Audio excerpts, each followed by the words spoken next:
جن کو ضرورت نہیں ہے وہ کرسی کے بغیر نماز ادا کر سکتے ہیں، پھر بھی کرسی پر نماز ادا کر رہے ہیں، ان کی نماز ادا نہیں ہوگی۔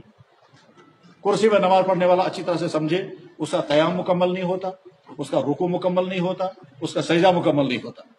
ترچیش مستر کریں، ٹھیک، اسے سمجھنا ہے پہلے کہ کون سی صورت ہے مجھے کرسی پر نماز پڑھنے کی اجازت ہے۔ اللہ کے نبی علیہ الصلوۃ والسلام زخمی ہوئے، حضور زخمی ہوئے، 1 مہینے تک آپ نے بیٹھ کر نماز پڑھی، بیٹھ کر، کرسی پر نہیں پڑھی۔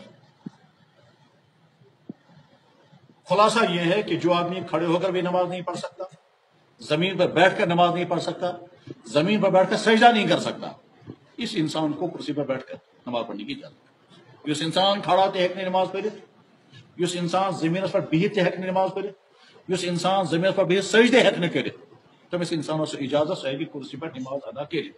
اس انسان کھڑا ہے کہ نماز ادا کرے، کھڑا تے ہے کہ قیام تے کرے، رکوع تے کرے، مگر زمین پر ہیکنے بھی کرے، لیکن ان قیام کی تو کرسی پر پڑھی نماز۔ جو انسان بیٹھ کر نماز پڑھ سکتا ہے وہ بیٹھ کر نماز ادا کرے، کرسی پر نہ پڑھے۔ جو بیٹھ کر زمین پر بیٹھ کر جو نماز پڑھ سکتا ہے وہ زمین پر بیٹھ کر نماز ادا کرے کرسی پر، لیکن جس انسان نہ کھڑا، نہ سجد، نہ اتحیات، ان 3 چیزیں جو نہیں کر سکتا وہ کرسی پر نماز پڑھے گا تو ادا ہو جائے گا۔ اللہ تعالیٰ عمل کی توفیق عطا فرمائے۔